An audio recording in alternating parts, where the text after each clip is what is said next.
एक बड़ी खबर इसी बीच यूक्रेन से मिल रही है। यूक्रेन की सरकार का दावा है कि क्रिसमस के बावजूद भी रूस लगातार हमले कर रहा है। यूक्रेन के कई शहरों पर रूस की आर्मी ने हमले किए हैं। डोनेट्स्क, खेरसोन और बखमूत पर रूस की आर्मी ने हमले किए हैं। तो बड़ी खबर ये इस वक्त की खेरसोन में रूस के हमलों ने शहर को क्षत विक्षत कर दिया है। ताजा हमलों में लोगों की मरने की तादाद का अंदाजा अभी लगा पाना बहुत मुश्किल हो रहा है। क्रिसमस के दिन हुए इस हमले ने खेरसोन पर जेलेंस्की को दोबारा सोचने पर मजबूर कर दिया है। जेलेंस्की खेरसोन के लिए आगे की प्लानिंग क्या कर रहे हैं, इस स्पेशल रिपोर्ट में आप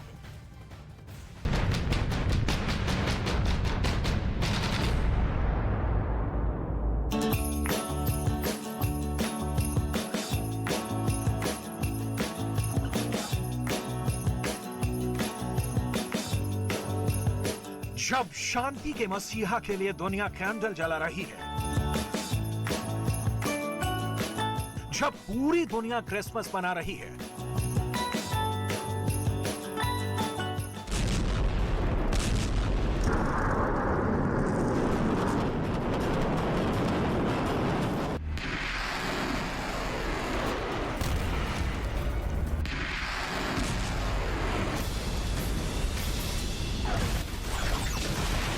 उस वक्त भी अमन में उठे हाथ और जंग में गरजती बंदूकों के बीच जंग जारी है।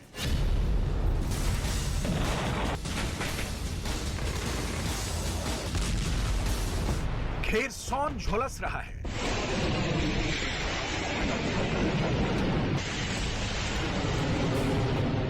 खेरसोन की सड़कों पर मातम पसरा है। ताजा रूस के हमलों ने खेरसोन की बुझती सांसों पर एक बार और हथौड़ा दे मारा है। रूस की मिसाइलों ने शहर से उसके प्राण सोख लिए हैं। यूक्रेन के सिपाहियों के इलाके में मुआयने का वीडियो खेरसोन प्रशासन ने जारी किया है। ये हालात देखने के बाद क्रिसमस के मौके पर मन तो खट्टा हो ही जाएगा। दुनिया में अमन और सह अस्तित्व वाली सारी कस्में आज बेकार की बातें लगेंगी। खेरसोन प्रशासन का कहना है कि रूस के हमले में शहर के 10 लोगों की मौत हो गई है। 58 से ज्यादा लोग जख्मी हुए हैं। हालांकि ये डिटेल अभी कंप्लीट नहीं है, क्योंकि सड़कों से अभी कई और जनाजे उठ सकते हैं। खेरसोन में लाशें पहली बार नहीं बिछी हैं।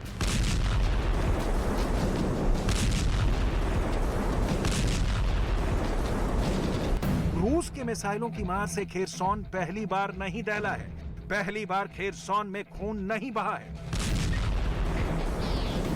पहली बार रूस के हमले में खेरसोन में मौतें नहीं हुई हैं। लेकिन तब रूस कब्जे के लिए लाशें बिछा रहा था। अब रूस जेलेंस्की के जीते क्षेत्र पर कब्जे के लिए लाशें बिछा रहा है। यूक्रेन के राष्ट्रपति जेलेंस्की के शब्दों को आज जरूर सुनना चाहिए, क्योंकि युद्ध की विभीषिका में दहकते देश के पास अब खोने के लिए सिर्फ अपने बचे हैं। खेरसोन रक्त रंजित है। Для нас усі свята мають гіркий присмак, і традиційний дух Різдва ми можемо відчувати інакше. Не такою смачною і теплою може бути вечеря за сімейним столом. Біля нього можуть бути порожні стільці. І не такими яскравими можуть бути наші оселі та вулиці.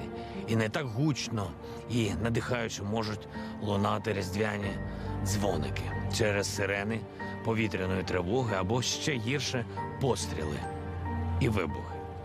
І все це разом може нести велику загрозу. Це зневіра у вищі сили та їхню могутність, у добро і справедливість на світі. Втрата надії, втрата любові, втрата себе. Де б ми не були, ми будемо сьогодні разом.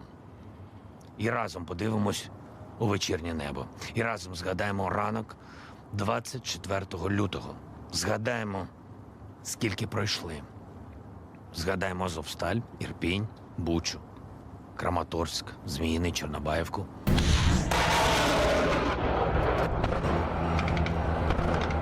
खेरसोन इस वक्त पुतिन का टारगेट नंबर 1 है। बखमुत का किला गिराने के बाद जो लोग डॉनबास और लुहांस्क में हमले तेज होने की आशंका जता रहे थे, उन्हें आज खेरसोन के इस बेरहम हमले को जरूर देखना चाहिए। ये तबाही और बर्बादी इसका सबूत है कि पुतिन किसी भी मोर्चे पर ढील देने के लिए तैयार नहीं है, चाहे वो डॉनबास हो। रिपोर्ट के मुताबिक पुतिन जनवरी के पहले हफ्ते में डॉनबास पर चढ़ाई की तैयारी कर रहे हैं। बखमुत को इसलिए जीता गया था कि लुहांस्क पर हमला किया जा सके। खेरसोन पर संपूर्ण कब्जे के लिए हमले हो रहे हैं और इधर खार्किव में भी आग लगी है। क्रिसमस की रोशनी के बीच जंग के जख्मों से असल में पूरा यूक्रेन ही जल रहा है, लेकिन खेरसोन की नई बर्बादी की कहानी की इस वक्त डिटेल जाननी सबसे जरूरी है। रूस के 24 फरवरी के आक्रमण के बाद रूसी कब्जे की एकमात्र क्षेत्रीय राजधानी खेरसोन को यूक्रेन ने वापस ले लिया है। इससे पहले 2 दिसंबर को भी रूस ने खेरसोन पर हमला किया था। खेरसोन उन इलाकों में शुमार है जिन पर लड़ाई के शुरुआती दिनों में पुतिन ने कब्जा कर लिया था, लेकिन अब खेरसोन पुतिन के हाथ से निकल गया है।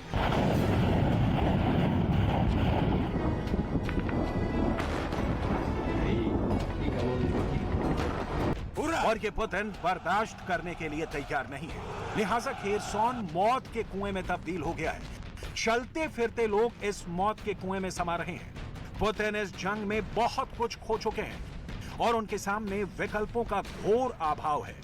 इस तथ्य के बावजूद कि द सन की रिपोर्ट के मुताबिक फरवरी में शुरू हुए रूस यूक्रेन युद्ध में पुतिन की सेना 332 रोजाना के औसत से सैनिकों को खो रही है। एक्सपर्ट्स का मानना है कि ये एक बड़े खतरे की सैन्य विफलता है, क्योंकि खराब ट्रेनिंग और हथियारों के साथ सैनिकों को मारने के लिए खाई में धकेल दिया गया है। रूसी सैनिकों की मौत के आंकड़े अफगानिस्तान में हुए रूस के नुकसान से 6 गुना और इराक में हुए अमेरिका को हुए नुकसान से 20 गुना ज्यादा है।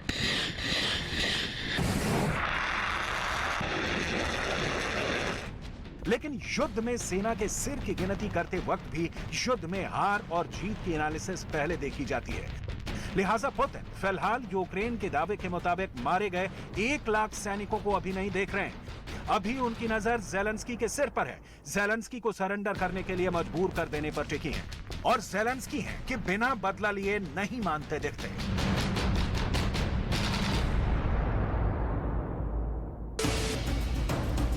लेकिन ज़ेलेंस्की ये बदला कैसे लेंगे? खेरसोन पर ज़ेलेंस्की कब तक काबिज रहेंगे? यूक्रेन पर रूस के तेज हमले अभी और तेज होंगे। युद्ध फिलहाल खत्म होने की कोई उम्मीद नहीं है। ज़ेलेंस्की अभी अमेरिका से ताजा लौटे हैं और जो बाइडेन के सहयोग वाली रकम से बहुत प्रसन्नचित्त हैं। लिहाजा मौतों के बावजूद ज़ेलेंस्की की सेना मोर्चे पर टिकी है।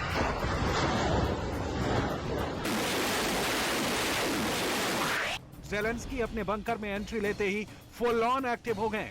ज़ेलेंस्की के पास इस वक्त ना हथियार की कमी है ना डॉलर की कमी है, तो सिर्फ जमीन पर लड़ने वाली सेना की।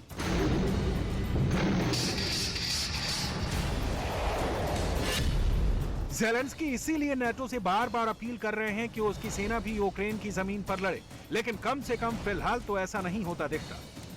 खेरसोन, खार्किव और बखमुत की तस्वीरें इसकी गवाह हैं। सवाल है कि पुतिन के ये कहने के बावजूद वो जंग का द एंड चाहते हैं। युद्ध 2023 में भी खत्म होने के आसार क्यों नहीं नजर आते? फिलहाल इसका जवाब सिर्फ पुतिन के पास ही है, क्योंकि पुतिन यूक्रेन की जीत भी चाहते हैं और अब खून बहाने से परहेज भी नहीं रखना चाहते।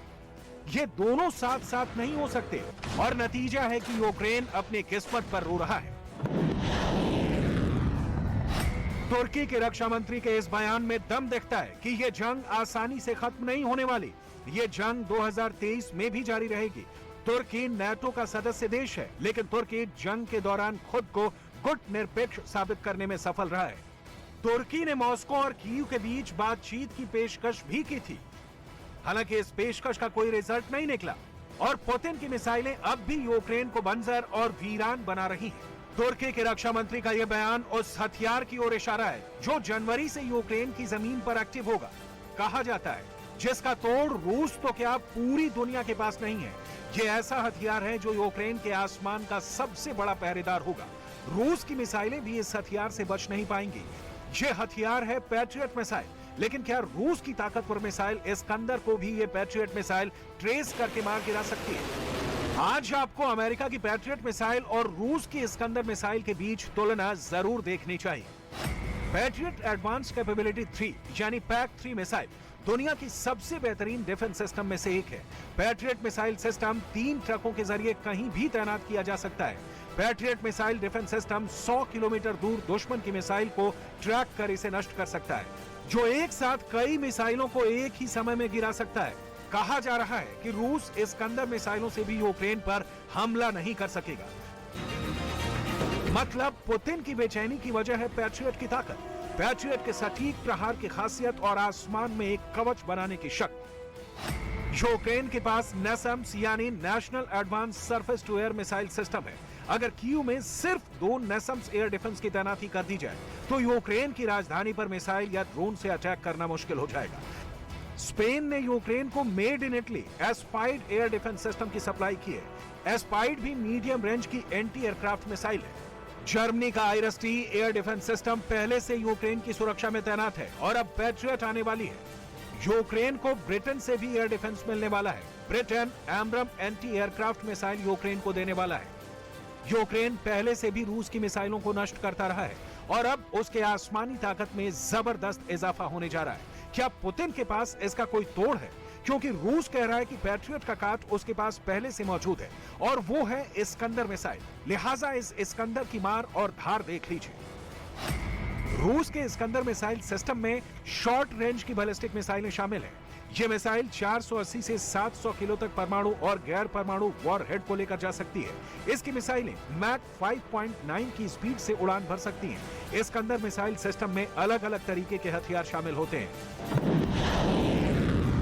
अमेरिकी खुफिया एजेंसियां इस्कंदर मिसाइल सिस्टम के हर मूवमेंट पर करीबी से निगाह रख रही हैं। मतलब इस्कंदर में कुछ ऐसा जरूर है जो सिर्फ पुतिन को पता है और पैट्रियट के लिए यह इस्कंदर बहुत बड़ा खतरा है।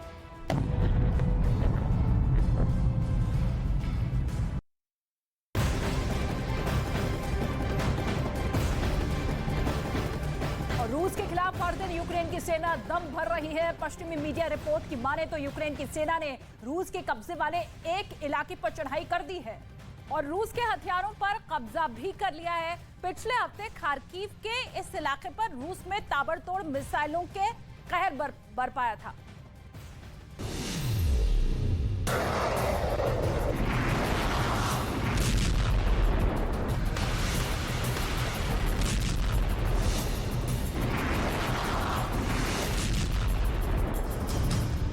यूक्रेन की जमीन,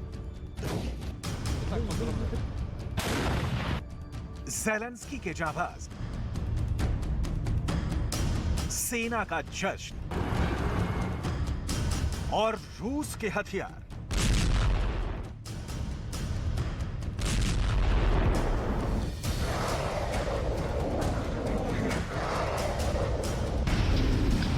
ये तस्वीर खार्किव से आई है।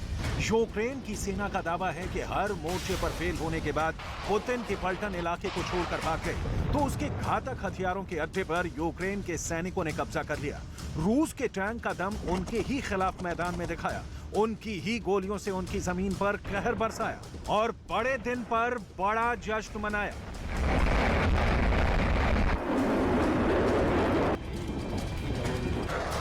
पश्चिमी मीडिया में छाई इस तस्वीर ने ज़ेलेंस्की के जाबाजों में जोश भर दिया और पुतिन को परेशान कर दिया। मीडिया रिपोर्ट की माने तो खार्किव के पूर्वी इलाके में यूक्रेन की सेना ने रूस को पछाड़कर मैदान पर कब्जा किया है। दरअसल दोनों देशों में इस इलाके पर काफी वक्त से जंग चल रही थी। शनिवार को रूस की सेना यूक्रेन की जवाबी कार्रवाई में कमजोर दिखाई दी तो इलाका छोड़कर भाग निकली और यूक्रेन के जवानों ने रूस की सेना के सैन्य उपकरण और गोला बारूद पर कब्जा कर लिया।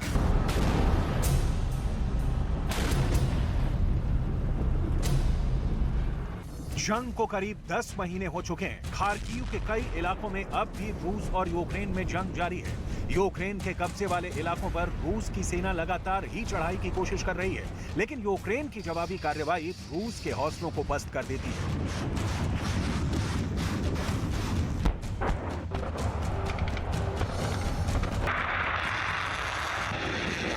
Намагання противника перетнути державний кордон України, саме тому змушені були відповідати і захищати нашу державу.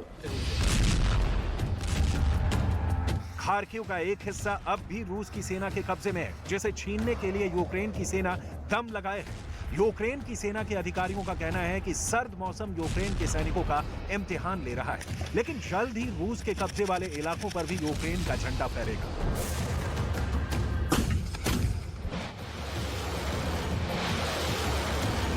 Території нашої держави з Харківської області і саме доблесна 127 бригада територіальної оборони захватила цей трофей, відремонтувала, взяла боєкомплект і ці подарунки, які вони готували для нашого міста Харкова, для наших воїнів.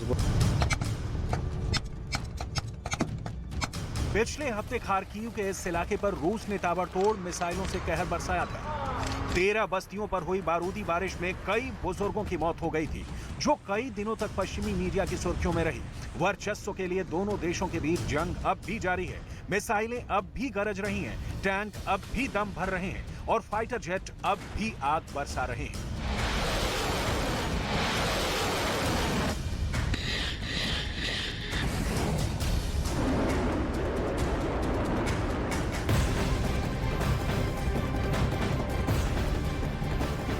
और बड़ी खबर आ रही है यूक्रेन को लेकर। संयुक्त राष्ट्र ने दावा किया है कि यूक्रेन के युद्ध में अब तक 6,826 आम नागरिकों की मौत हुई है। संयुक्त राष्ट्र ने यह भी कहा है कि युद्ध में 10,669 आम नागरिक जख्मी हो चुके हैं। घायलों और मरने वालों की संख्या इससे ज्यादा बढ़ भी सकती है। हिंदी सिनेमा का एक बहुत मशहूर डायलॉग है, जो डर गया समझो मर गया। लेकिन जंग के अंदर जो सेना डरी हुई होती है वो और ज्यादा भयानक हमला करती है। यूक्रेन के अंदर भी इस वक्त कुछ ऐसा ही हो रहा है। पुतिन के एक फैसले ने यह तय कर दिया है कि जंग थमेगी नहीं, बल्कि कई और नाटो देशों के साथ सीधा टकराव होगा।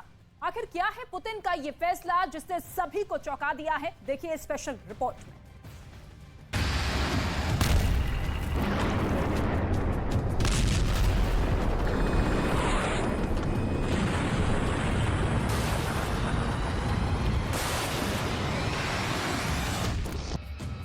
पुतिन पूरे यूक्रेन का रूस में विलय करवाना चाहते हैं। चाहे उनके सामने अमेरिका खड़ा हो या ब्रिटेन या फिर फ्रांस, पुतिन अपनी जिद पूरी किए बिना नहीं मानेंगे, चाहे वर्ल्ड वॉर ही क्यों ना हो जाए।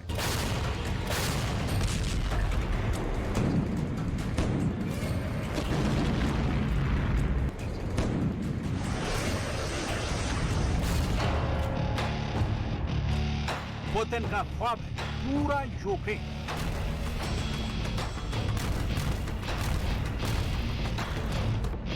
और इस ख्वाब को पूरा करने के लिए पुतिन को चाहिए एक बहुत बड़ी आर्मी, जिसको तैयार करने की प्लानिंग अब पुतिन ने शुरू कर दी है। और इसके लिए उन्होंने एक बहुत बड़ा टारगेट रखा है।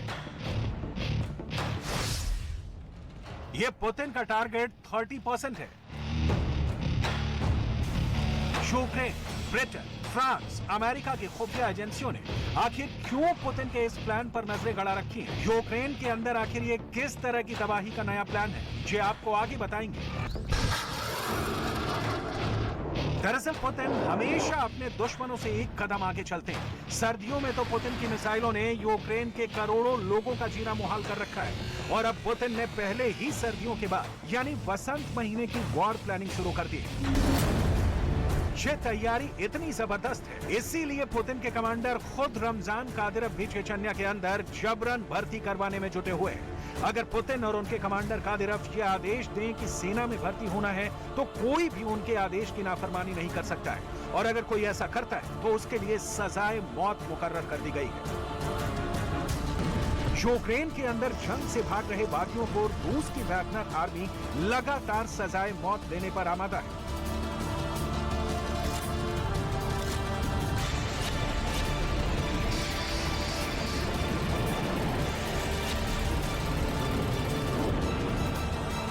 इसके साथ ही आपको ले चलेंगे मॉस्को और कीव, जहां क्रिसमस का सेलिब्रेशन तो हुआ है, लेकिन अंदाज एकदम जुदा है। जंग का सारा अपडेट आपको देंगे, लेकिन पहले आपको बताते हैं कि आखिर क्यों पुतिन रूस की आर्मी को बढ़ाने की प्लान कर रहे हैं। यूक्रेन की तरफ से यह दावा किया जा चुका है कि यूक्रेन में रूस के 1 लाख से ज्यादा सैनिक मारे जा चुके हैं। अगर निष्पक्ष स्रोतों के आंकड़े भी देखें तो साफ पता चलता है कि रूस के 50,000 से ज्यादा सैनिक मारे गए हैं या फिर घायल हैं। और इसीलिए पुतिन का अनुमान है कि अगर पूरे यूक्रेन को अपने कब्जे में लेना है तो उनको रूस के लोगों की एक बहुत बड़ी कुर्बानी देनी होगी। यही वजह है कि उन्होंने रूस की आर्मी में 30% का इजाफा करने का फैसला ले लिया है। रूस के पास 2 तरह की फौजें हैं, आर्मी के सक्रिय जवान और राज्यों के सुरक्षा बल। आर्मी के जवानों की संख्या करीब 10 लाख है और सुरक्षा बलों की संख्या करीब 20 लाख है, यानी कुल 30 लाख जवान हैं। प्रतिशत की बढ़ोतरी का सीधा सा मतलब यह हुआ कि पुतिन करीब 9 लाख आर्मी की नई भर्तियां निकालने जा रहे हैं। रूस के रक्षा मंत्री सर्गेई शोइगु और रूस के chief of general staff Valery Gerasimov के साथ मीटिंग में पुतिन ने यह निर्देश दिया था कि रूस की पश्चिमी सीमा से लगने वाले स्टेट जैसे फिनलैंड और स्वीडन में नाटो खुद को मजबूत कर रहा है। इसीलिए रूस के इन सीमांत इलाकों में सुरक्षा करने के लिए अब 2 नई ब्रिगेड्स की जरूरत है। पुतिन के इरादे क्या हैं? इनको पूरी तरह से समझ पाना आज भी मुश्किल है, क्योंकि दुनिया को पुतिन का वो बयान भी याद है जब 3 लाख सैनिकों की भर्ती के बाद पुतिन ने बयान दिया था कि अब मिलिट्री मोबिलाइजेशन की प्रक्रिया खत्म हो रही है।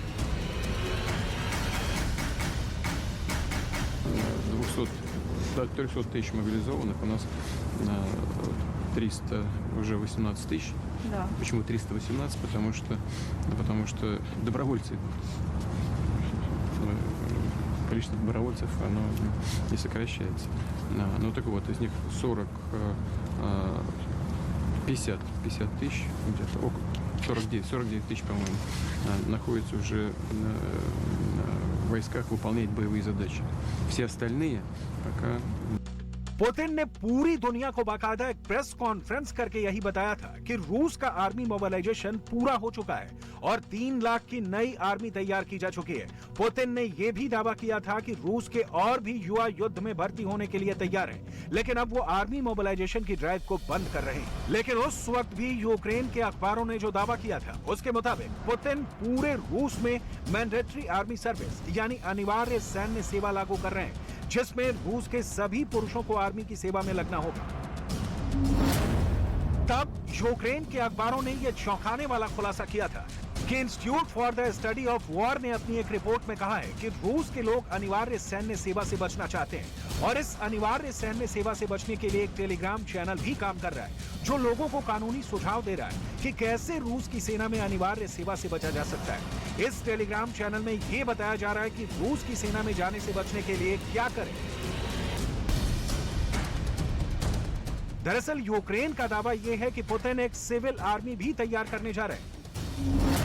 रूस में पुरुषों की कुल आबादी 6 करोड़ से ज्यादा है।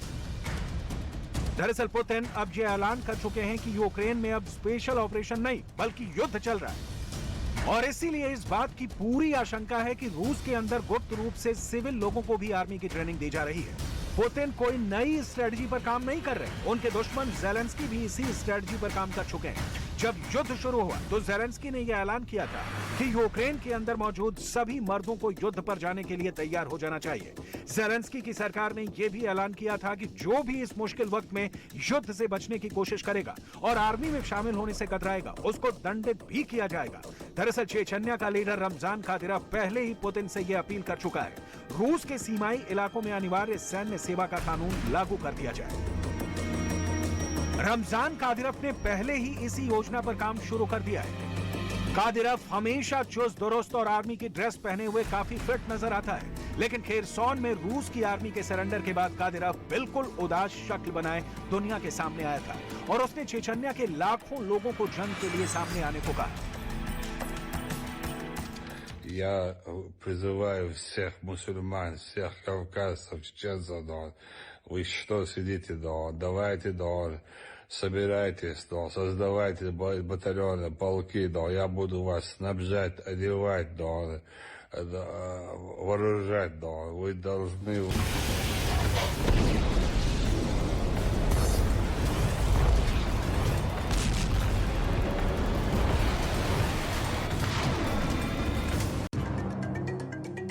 कादिरोव ने अपने टेलीग्राम चैनल पर एक नई पोस्ट में लिखा है कि हमारे पास यानी चेचन्या के पास लगभग 16 लाख लोग हैं। वैसे रूस की सरकार के आंकड़े कहते हैं कि 2021 में चेचन्या की जनसंख्या 15,10,000 थी, जिसमें 4,20,000 सेवानिवृत्त यानी बुजुर्ग और 5,51,000 बच्चे शामिल थे।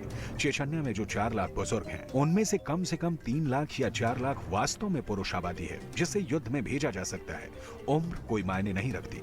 किसी भी मामले में आप सभी बुजुर्गों को सैन्य भर्ती कार्यालय में होना चाहिए और उन इकाइयों में शामिल होना चाहिए जो अभी लड़ रहे हैं। कादिरव चाहता है कि बूढ़े होकर, बीमार होकर मरना है तो बेहतर है कि वो युद्ध भूमि में जाकर यूक्रेन के खिलाफ लड़ते हुए मरे। ये यूक्रेन के बूढ़े और बीमार लोगों पर कादिरव का एक बहुत बड़ा टॉर्चर है। ऐसा नहीं कि ज़ेलेंस्की सर्दियों के बाद पुतिन की तैयारियों से वाकिफ नहीं है। ज़ेलेंस्की अपनी प्रेसिडेंशियल आर्मी को मजबूत करने में लगे हुए हैं, जिसे आजकल ज़ेलेंस्की की प्राइवेट आर्मी भी कहा जा रहा है। ये ज़ेलेंस्की की उसी आर्मी का स्पेशल वीडियो है जो युद्ध के मैदान में रूस के सैनिकों से जंग लड़ रही है। शांति काल में प्रेसिडेंट की यही फौज कीव की सुरक्षा का प्रबंध करती है, लेकिन अब यही फौज रूस के सैनिकों से भिड़ रही है। ज़ेलेंस्की की इस प्रेसिडेंशियल आर्मी पर प्रेसिडेंट की सुरक्षा का जिम्मा भी रहता है। ज़ेलेंस्की की ये स्पेशल आर्मी अपनी हर जिम्मेदारी को निभाने के प्रयास में लगी हुई है। एक तरफ पुतिन अपनी आर्मी को 30% तक बढ़ाने पर विचार कर रहे हैं और दूसरी तरफ यूक्रेन की खुफिया एजेंसी ने एक फोन रिकॉर्डिंग जब्त की है, जिसमें एक रूस के सैनिक ने अपनी मां को पत्र में लिखा है कि दुश्मन से ज्यादा रूस के सैनिकों का नुकसान रूस के सैनिक ही कर रहे हैं, जो अपने ही लोगों को मार रहे हैं। यूक्रेन का दावा है कि लापरवाहियों का शिकार होकर रूस की आर्मी खुद ही अपने सैनिकों की हत्या कर रही है। क्रिसमस का त्योहार है। यूक्रेन में क्रिसमस पूरे दिसंबर मनाया जाता है।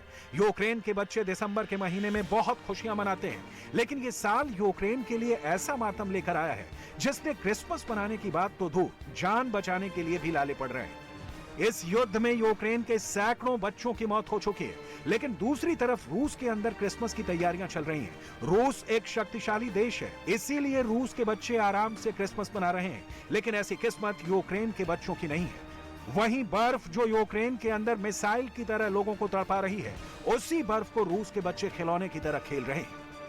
और रूस के राष्ट्रपति व्लादिमीर पुतिन भी रूस के बच्चों के साथ क्रिसमस मना रहे हैं। रूस के बच्चों के साथ पुतिन बातचीत भी कर रहे हैं, लेकिन इस बातचीत में भी पुतिन को ज़पोरिज़िया ही याद आ रहा है, जहां भयंकर जंग चल रही है।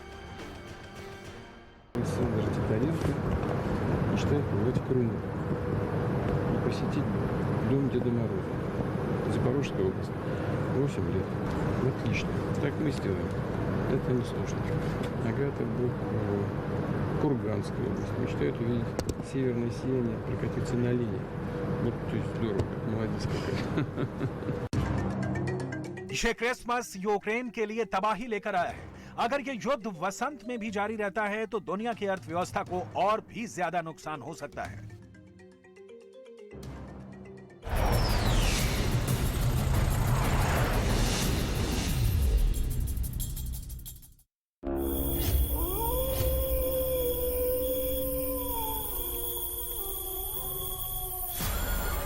वो आने वाला है। आज रात फिर से 25 बार डस चुका है। आज फिर डसेगा, लेकिन हम भी तैयार हैं। और वो आया तो जैसे तूफान आ गया। जानी दुश्मन, आज रात 8:57 पर।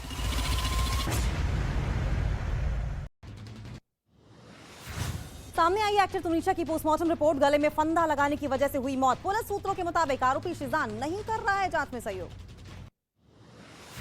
तुनिशा मौत केस की एफआईआर में बड़ा पर्दाफाश। शिजान के साथ रिलेशनशिप में थी तुनिशा। 15 दिन पहले झगड़े की वजह से दोनों का ब्रेकअप हुआ। शिजान खान के वकील शरद राय ने आरोपों को बेबुनियाद बताया। कहा संदेह के आधार पर सिर्फ ये आरोप लगाए गए हैं, अभी कोई सबूत नहीं मिले। तुनिशा मौत मिस्ट्री में वसई पुलिस से सीरियल से जुड़े कुछ और लोगों से पूछताछ के लिए बुलाया है। बीती रात भी सेट पर मौजूद लोगों के साथ पुलिस ने पूछताछ की थी। तुनिशा मामले में बीजेपी नेता राम कदम का बयान। कहा परिवार को न्याय मिलेगा। अगर मामला लव जिहाद का निकला तो होगी जांच, आरोपी को छोड़ा नहीं जाएगा। सेट पर तुनिशा के साथ काम कर रहे एक्टर का बयान सामने आया। एक्टर पार्थ ने दावा किया है कि तुनिशा कुछ दिनों से तनाव में थी। तुनिशा किसी तरह का कोई नशा नहीं करती थी। बिहार के बेतिया में जमीन विवाद में ताबड़तोड़ गोलियां चली। गोली लगने से 5 महिलाएं घायल। पुलिस ने 7 लोगों के खिलाफ केस दर्ज किया। मणिपुर के इंफाल में पुलिस की गोली से एक महिला की मौत हो गई। दुकान मालिक और ग्राहक में कहासुनी के दौरान हुई कई राउंड फायरिंग। इस दौरान एक गोली महिला को लगी।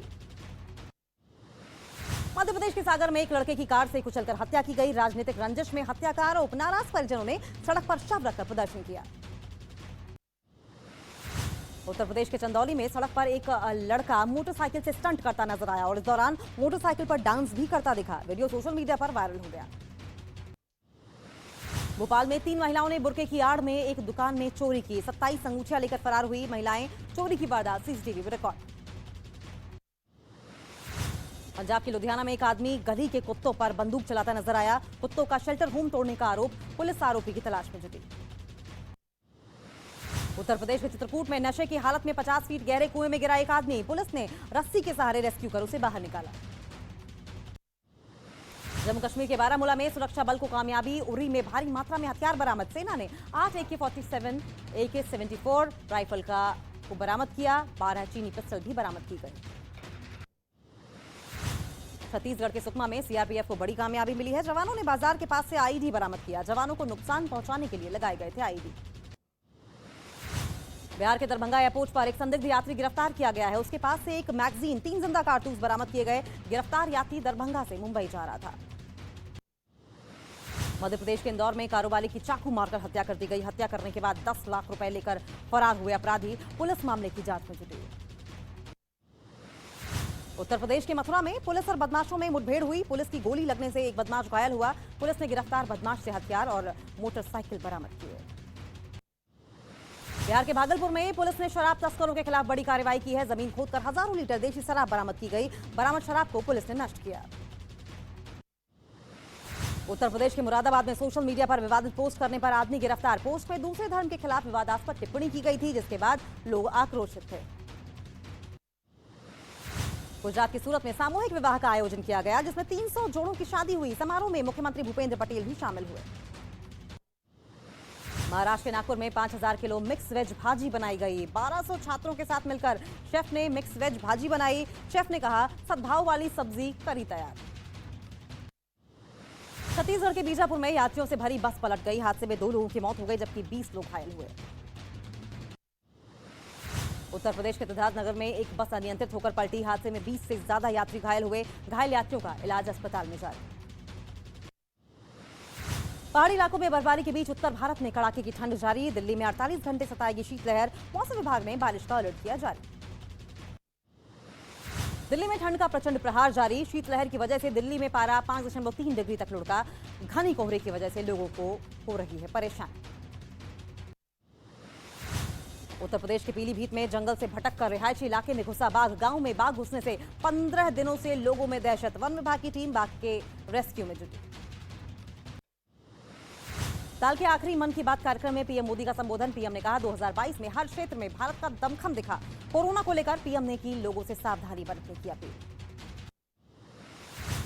बीजेपी अध्यक्ष जेपी नड्डा ने गाजियाबाद में देखी पीएम की मन की बात। कहा, पीएम मोदी ने राजनीतिक उपयोग के लिए कभी इसका उपयोग नहीं किया, हमेशा गैर राजनीतिक मुद्दों की बात की।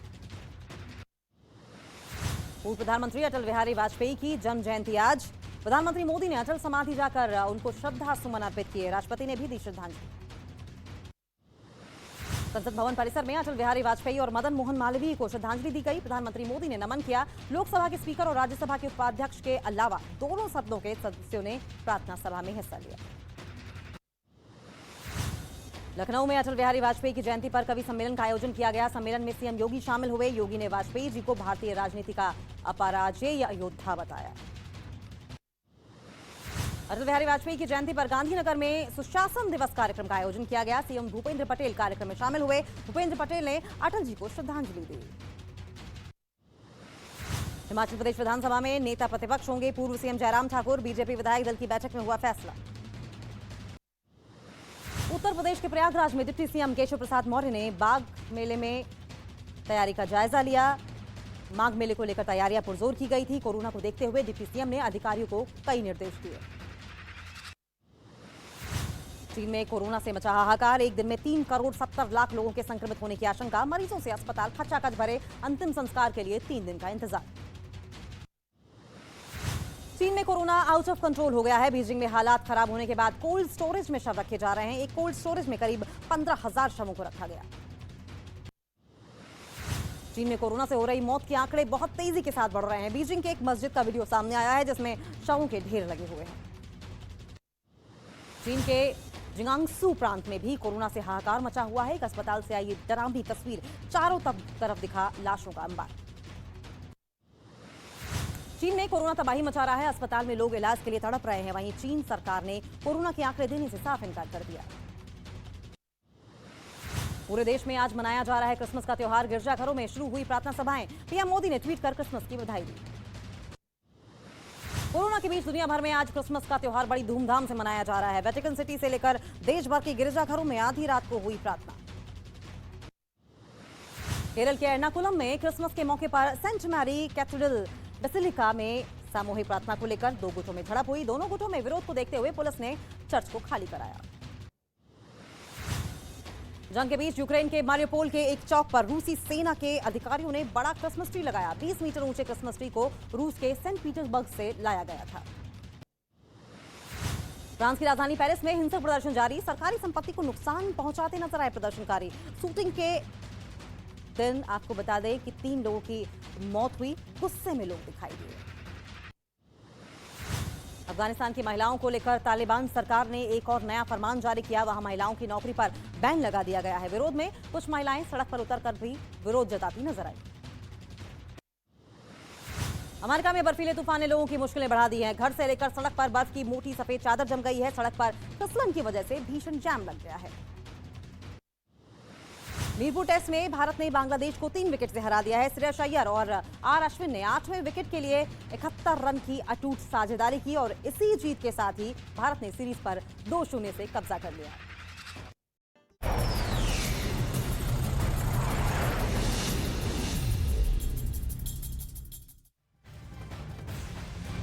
रूस यूक्रेन युद्ध से जुड़ी हुई बड़ी खबर सामने आ रही है। ये दावा है कि रूस पर हमले के लिए यूक्रेन चीन के ड्रोन का इस्तेमाल कर रहा है। ये खबर बेहद चौंकाने वाली है क्योंकि चीन तो रूस के पाले में खड़ा है, लेकिन खबर ये है कि ज़ेलेंस्की की सरकार एक चाइनीज कंपनी से ही ड्रोन खरीद रही है और इस चाइनीज कंपनी के ड्रोन का नाम DJI है। DJI ड्रोन से रूस की सेना की सर्विलांसिंग फिलहाल कर रही है यूक्रेन की आर्मी।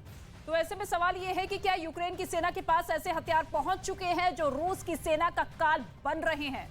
क्या यूक्रेन की सेना के पास कोई ऐसी चमत्कारी मिसाइल आ गई है जो पुतिन की फौज को बुरी तरह मार रही है? क्या ज़ेलेंस्की की सेना को ऐसा ड्रोन मिल गया है जो रूस की सेना के लिए दैत्य बन गया है? रूस यूक्रेन युद्ध के 300 दिन बाद अब ऐसी रिपोर्ट्स आ रही हैं जो जिद्दी पुतिन को जंग में और भी ज्यादा खूंखार बना देंगी।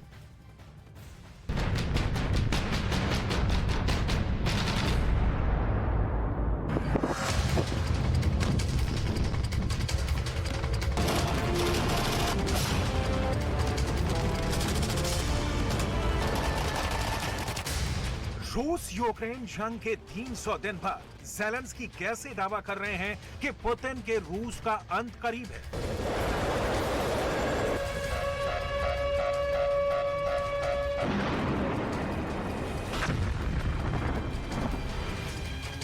क्या यूक्रेन को किसी देश से ऐसे हथियार मिल गए हैं जिसकी वजह से पुतिन की सेना जंग के मैदान में बुरी तरह से हारेगी?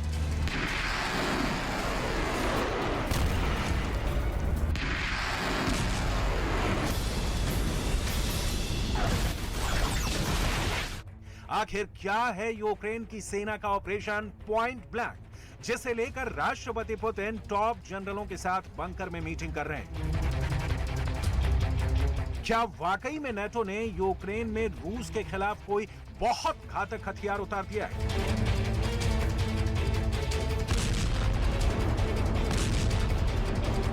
आखिर ऐसी क्या वजह है कि अमेरिका से पैट्रियट मिसाइल सिस्टम अभी तक यूक्रेन नहीं पहुंचा है? क्या उससे पहले यूक्रेन में कोई घातक हथियार पहुंच चुका है?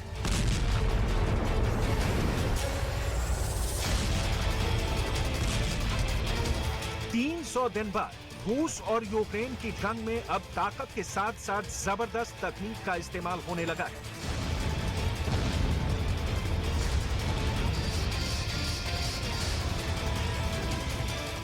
इस वक्त 10 करोड़ की मिसाइल को 10,000 वाले ड्रोन से मारा जा रहा है और ये सब कुछ जंग के मैदान में बेहद सीक्रेट तरीके से हो रहा है।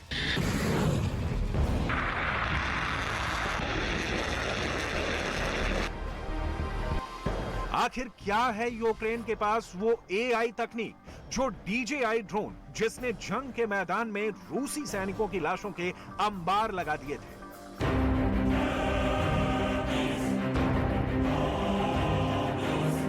अब तक रूस और यूक्रेन की जंग के बीच किसका पलड़ा भारी है, ये जान लीजिए। रूस यूक्रेन युद्ध को शुरू हुए 300 से ज्यादा दिन हो चुके हैं। इन सब के बीच यूक्रेन के रक्षा मंत्रालय ने दावा किया है कि रूस यूक्रेन युद्ध में अब तक 1 लाख से ज्यादा रूसी सैनिकों की मौत हो चुकी है। इतना ही नहीं, ये भी कहा गया कि ये आंकड़ा हर दिन तेजी से बढ़ता जा रहा है। इंटरनेशनल मीडिया की एक रिपोर्ट में डिफेंस एक्सपर्ट्स ने कहा कि यूक्रेन पर जीत की जिद में व्लादिमीर पुतिन 10 लाख रूसी सैनिकों की बलि चढ़ाने से भी नहीं हिचकेंगे। इसके साथ ही एक्सपर्ट्स ने चेतावनी जारी की है, पुतिन रुकने वाले नहीं है, इसलिए रूस यूक्रेन युद्ध की स्थिति और ज्यादा भयावह हो सकती है। दावा तो यहां तक किया जा रहा है कि व्लादिमीर पुतिन किसी भी कीमत पर हार स्वीकार नहीं करेंगे, चाहे फिर एटम जंग ही क्यों ना हो जाए।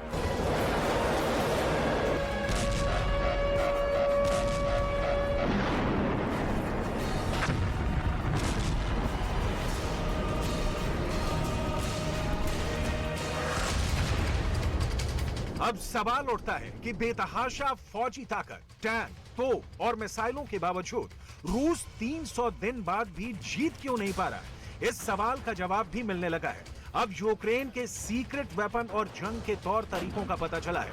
कुछ रिपोर्ट्स में दावा किया जा रहा है कि यूक्रेन ने बेहद होशियारी से शातिर, शांत और खौफनाक हथियारों का इस्तेमाल जंग में किया है, जो उसे अमेरिका और चीन की कंपनियों से मिल गए।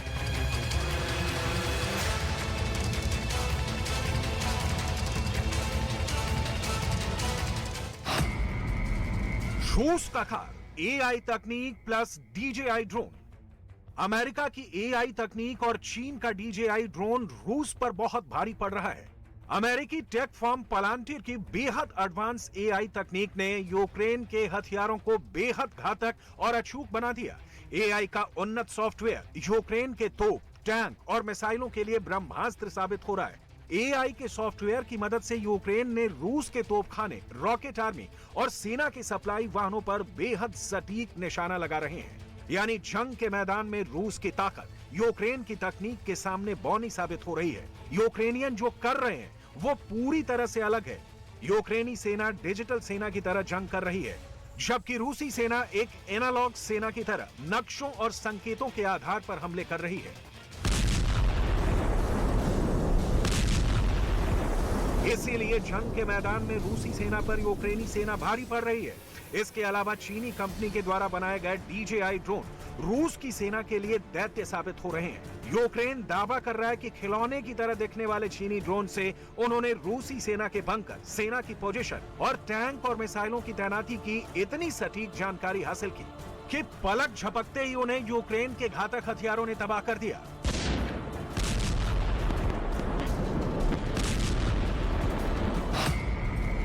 रूस का खार एआई तकनीक प्लस DJI ड्रोन।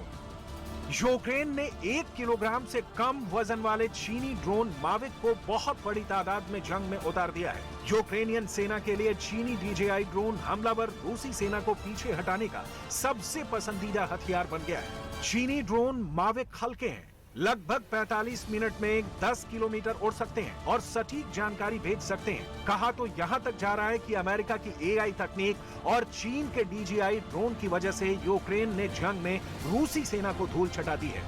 दावा तो यहां तक किया जा रहा है कि फरवरी 2022 से अब तक 90,000 से अधिक रूसी सैनिक मारे गए हैं या घायल हो गए हैं। उसके पीछे अमेरिका की एआई तकनीक और चीन के DJI ड्रोन का हाथ है।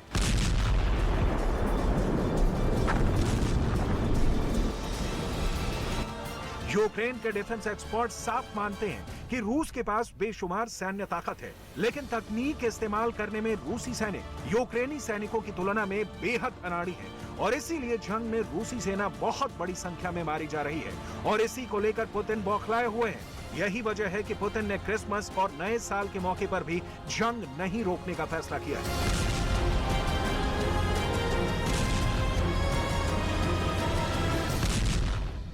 पुतिन के इस फैसले के बाद से रूस की सेना पूरे यूक्रेन को खंडहर बनाने पर खुली है। ज़ेलेंस्की इसी को लेकर बेहद खौफ में है, लेकिन साथ ही दावा करते हैं कि चाहे कुछ भी हो जाए, यूक्रेन रूस के सामने नहीं झुकेगा। ज़ेलेंस्की ने तो पुतिन को क्रिसमस के मौके पर शैतान तक कह डाला है और दावा किया है कि रूस के किंजल मिसाइल, घातक ड्रोन हमारा कुछ नहीं बिगाड़ पाएंगे। Де б ми не були, ми будемо сьогодні разом. І разом подивимось у вечірнє небо. І разом згадаємо ранок 24 лютого. Згадаємо, скільки пройшли.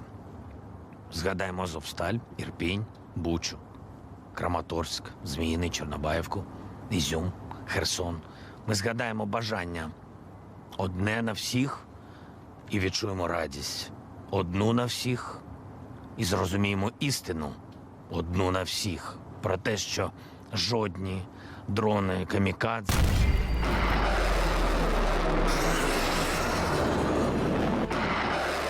जिस भयानक तरीके से जंग रूस और यूक्रेन के बीच हो रही है, असल में इस युद्ध में पर्दे के पीछे से कई खिलाड़ी कूद पड़े हैं। रूस के साथ ईरान चट्टान की तरह खड़ा है। ईरान ने हाल ही में 300 से ज्यादा आत्मघाती ड्रोन अराश 2 रूस को दिए हैं, जो यूक्रेन में भारी तबाही मचा रहे हैं।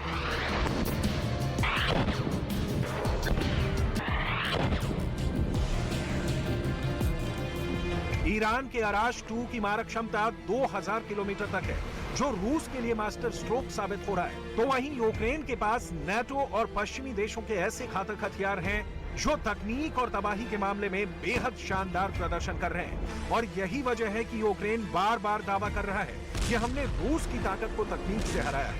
यूक्रेन दावा कर रहा है कि उसने रूस से 70,000 वर्ग किलोमीटर इलाका छीन लिया है।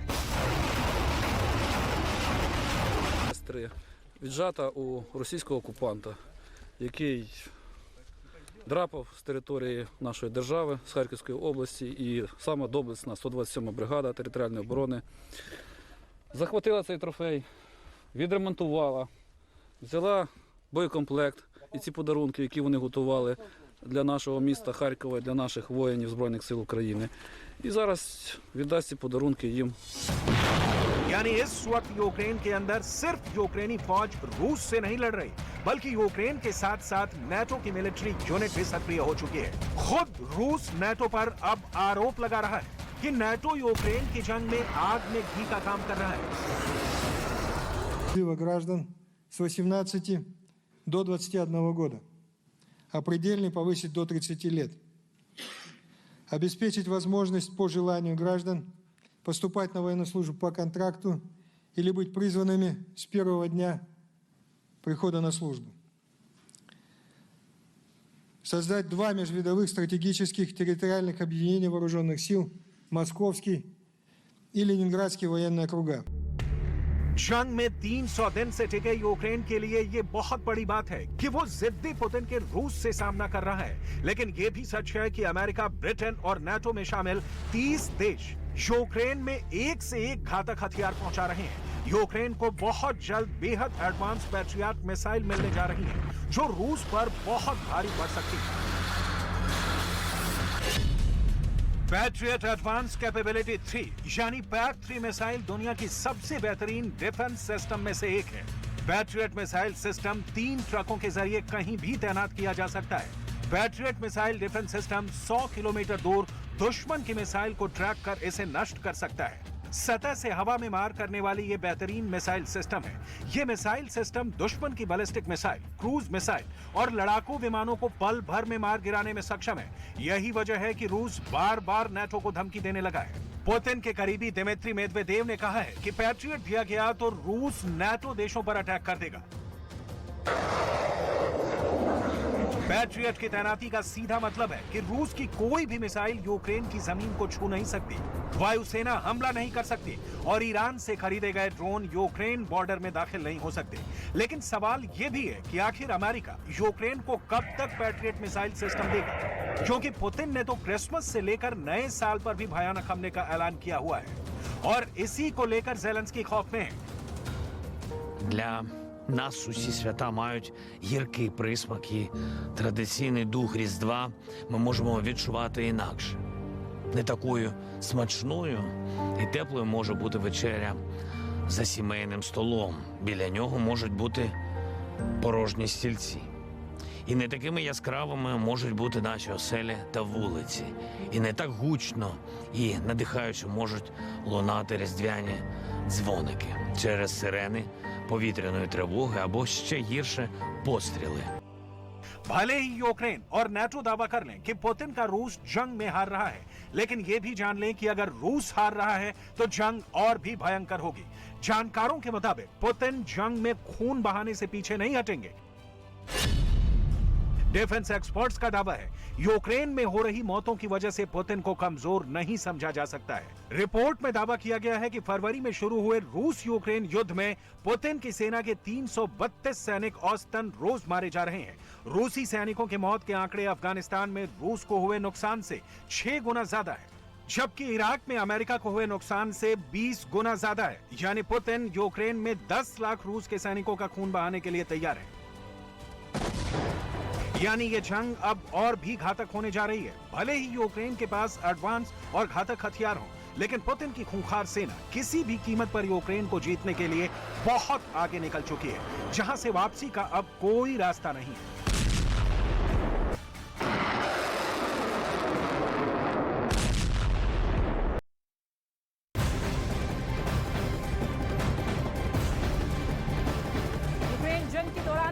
बड़ा इंटरव्यू सामने आया है जिसमें कहा गया कि पश्चिमी देश रूस के टुकड़े टुकड़े कर देना चाहते हैं। पैट्रियट मिसाइल डिफेंस सिस्टम को 100% बर्बाद कर देंगे। यूक्रेन जंग के खात्मे के लिए बातचीत को तैयार है। तो यूक्रेन युद्ध से बहुत दूर एक और मैदान सज रहा है। चीन ने जापान के नजदीक प्रशांत महासागर में एक नया युद्ध अभ्यास शुरू कर दिया है। आखिर चीन की नई वॉर के पीछे उसका क्या मकसद छिपा है, आगे जो रिपोर्ट्स आपको हम दिखा रहे हैं उसे आप देखेंगे तो फिर आपको चीन की नई साजिश का अक्स भी उसमें नजर आ जाएगा।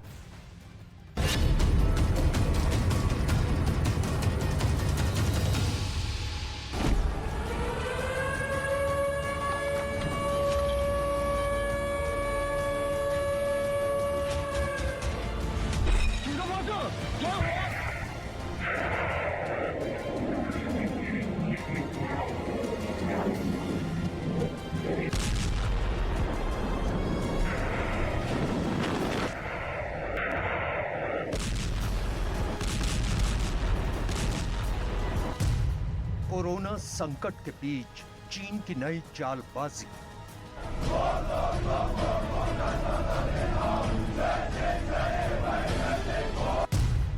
ड्रैगन कर रहा जापान पर हमले की तैयारी।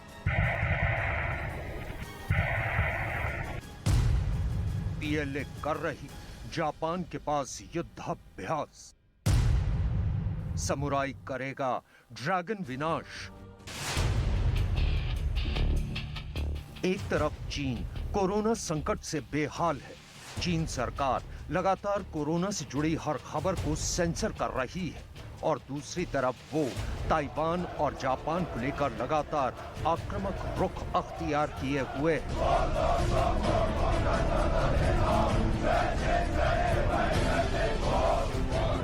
जापान के अखबार योमियुरी शिंबन की खबर के मुताबिक प्रशांत महासागर के नीले पानी में तबाही का सैलाब उठने वाला है। प्रशांत महासागर में महाविनाश की स्टेज सजने लगी है। प्रशांत महासागर में महायुद्ध का वॉर थिएटर तैयार हो रहा है। योमियुरी शिंबन में छपी एक खबर के मुताबिक चीन 16 दिसंबर से प्रशांत महासागर में जापान के ओकिनावा और मियाको इलाके के पास एक बड़ा युद्धाभ्यास कर रहा है। खबर के मुताबिक चीन की सेना ये युद्धाभ्यास चीन के राष्ट्रपति शी जिनपिंग के फरमान के बाद कर रही है और उसका ये युद्धाभ्यास 26 दिसंबर तक चलेगा। इस वॉर ड्रिल में चीन के कैरियर स्ट्राइक ग्रुप में उसका एयरक्राफ्ट कैरियर लियाओनिंग भी शामिल है। इसके अलावा चीन के इस युद्धाभ्यास में उसके कैरियर स्ट्राइक ग्रुप में शामिल कई छोटे वॉरशिप भी हैं। इतना ही नहीं, चीन ने अपने इस युद्धाभ्यास में खास तौर पर टाइप 055 मिसाइल डिस्ट्रॉयर को भी शामिल किया है।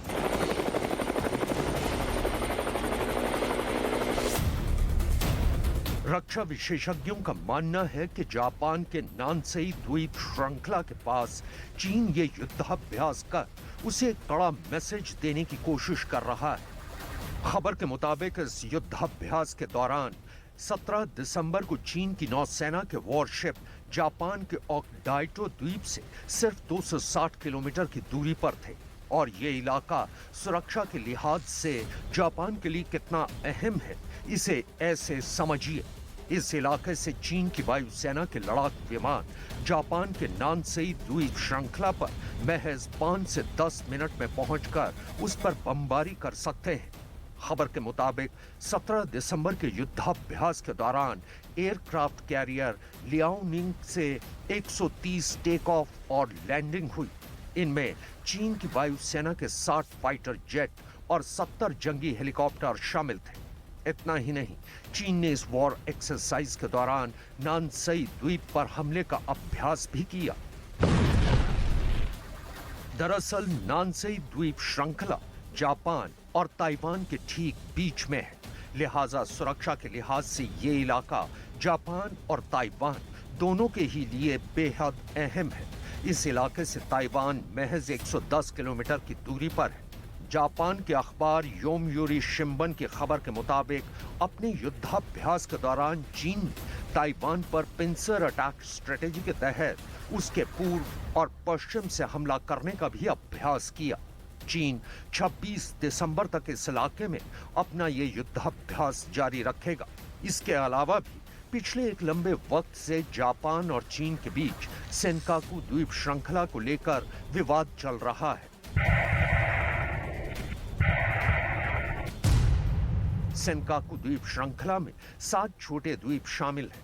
सेनकाकू द्वीप पर 1895 से जापान का कंट्रोल है, लेकिन 1970 में चीन ने इस द्वीप श्रृंखला पर अपना दावा करना शुरू कर दिया था और तभी से सेनकाकू द्वीप पर जापान और चीन के बीच विवाद चल रहा है। रक्षा विशेषज्ञों का यह भी मानना है कि चूंकि जापान क्वाड का एक अहम देश है और चीन क्वाड को मिनी नेटो कहता है, लिहाजा वो इस बात को लेकर भी जापान से चिढ़ा हुआ है। इसके अलावा जापान चीन से खतरे का जिक्र करते हुए अपने रक्षा बजट में इजाफा करने का भी ऐलान कर चुका है। इस बात से भी शी जिनपिंग जापान से नाराज चल रहे हैं। दूसरी तरफ जापान का कहना है कि अपने ऊपर उत्तर कोरिया, रूस और चीन के हमले के खतरे के मद्देनजर उसने ये फैसला लिया है। खबर के मुताबिक जापान 35,000 करोड़ डॉलर के हथियार खरीदने वाला है। इसके लिए जापान ने अमेरिका और इजराइल के साथ एक बड़ा रक्षा करार भी किया है। जापान और अमेरिका के बीच हुए सैन्य समझौते के मुताबिक जापान अमेरिका से कई आधुनिक और घातक हथियार ले रहा है। खबर के मुताबिक जापान अमेरिका से टॉमाहॉक क्रूज मिसाइलें खरीद रहा है। इसके अलावा वो अमेरिका से joint air to surface stand off मिसाइलें भी खरीद रहा है। इतना ही नहीं, Japan type 12 surface to ship guided मिसाइलें भी विकसित कर रहा है। जापान हाइपरसोनिक हथियार भी विकसित कर रहा है। जापान, ब्रिटेन और इटली मिलकर नेक्स्ट जनरेशन फाइटर जेट भी बना रहे हैं। इसके अलावा जापान अमेरिका से और F-35 फाइटर जेट, ड्रोन और वॉरशिप वेपन सिस्टम भी खरीद रहा है। ये ऐसे हथियार हैं जिनका तोड़ चीन के पास भी नहीं है। रक्षा विशेषज्ञों का मानना है कि रूस या फिर चीन के लिए जापान पर हमला करना इतना आसान नहीं होगा, क्योंकि रूस और चीन से सीधी जंग की सूरत में जापान का साथ अमेरिका देगा और जापान में अमेरिका के इतने सैन्य बेस मौजूद हैं जहां से वो चीन और रूस को आसानी से निशाना बना सकता है। दरअसल द्वितीय विश्व युद्ध के बाद से ही जापान में अमेरिकी सेना की मौजूदगी है। अमेरिका और जापान में हुई संधि के मुताबिक जापान की रक्षा की जिम्मेदारी भी अमेरिका ने ही उठाई हुई है। लिहाजा जापान में अमेरिका के एक नहीं बल्कि पूरे 120 सैन्य बेस मौजूद हैं। आंकड़ों के लिहाज से भी जापान में अमेरिका के सबसे ज्यादा बेस हैं।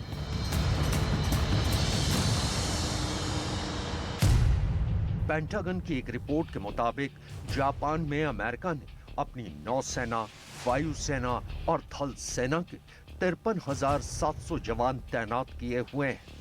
जापान के ओकिनावा में अमेरिकी सेना का सबसे बड़ा आर्मी बेस है। इस बेस पर करीब 1,500 मरीन कमांडो मौजूद हैं। इसके अलावा मिसाफा और कदीना एयरबेस पर अमेरिकी वायुसेना के 130 लड़ाकू विमान मौजूद हैं। सिर्फ इतना ही नहीं, चीन की नौसेना रूसी नेवी के साथ 22 दिसंबर 2022 से दक्षिण चीन सागर में भी एक बड़ी वॉर ड्रिल में शामिल है। लिहाजा ड्रैगन को उसी के अंदाज और जुबान में जवाब देने के लिए जापान ने भारत की मदद ली। खबर के मुताबिक जापान और भारत पहली बार जॉइंट एयर कॉम्बैट एक्सरसाइज करने जा रहे हैं। वीर गार्जियन नाम की ये एक्सरसाइज जापान के हियाकुरी और इरुमा एयरबेस पर 16 जनवरी से 26 जनवरी तक चलेगी। खबर के मुताबिक इसमें भारत की तरफ से सुखोई 30 MKI फाइटर जेट, हवा के बीच में ईंधन भरने वाला IL-78 strategic lift aircraft C-17 globe master 3 के साथ साथ इंडियन एयरफोर्स के 150 लड़ाके भी हिस्सा लेंगे। वहीं इस एक्सरसाइज में जापान की तरफ से उसकी वायुसेना के F-2 और F-15 फाइटर जेट हिस्सा लेंगे। रक्षा विशेषज्ञों का मानना है कि इस एयर वॉर ड्रिल से दोनों देशों की टैक्टिकल एयर कॉम्बैट स्किल बेहतर होंगी।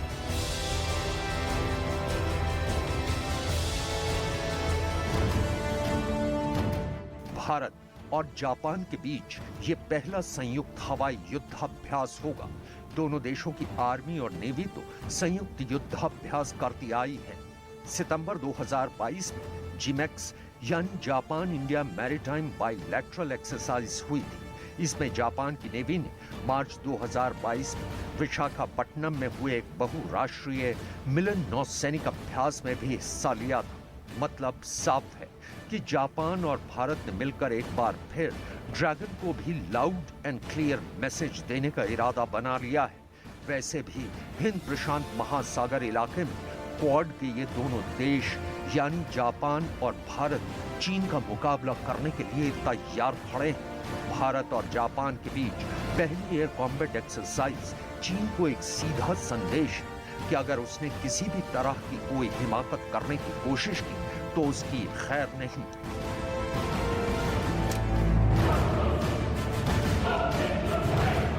इसके अलावा जापान ये भी ऐलान कर चुका है कि अब वो क्रूज और हाइपरसोनिक बैलिस्टिक मिसाइल का विकास और उत्पादन बड़े पैमाने पर करेगा। जापान ने 31 अगस्त को ये ऐलान किया था कि वो चीन और रूस के खतरे को खत्म करने के मकसद से हाइपरसोनिक मिसाइल सिस्टम कार्यक्रम की शुरुआत कर रहा है। यानी सैमुराई ने ड्रैगन की नकेल कसने की मुकम्मल तैयारी कर ली है।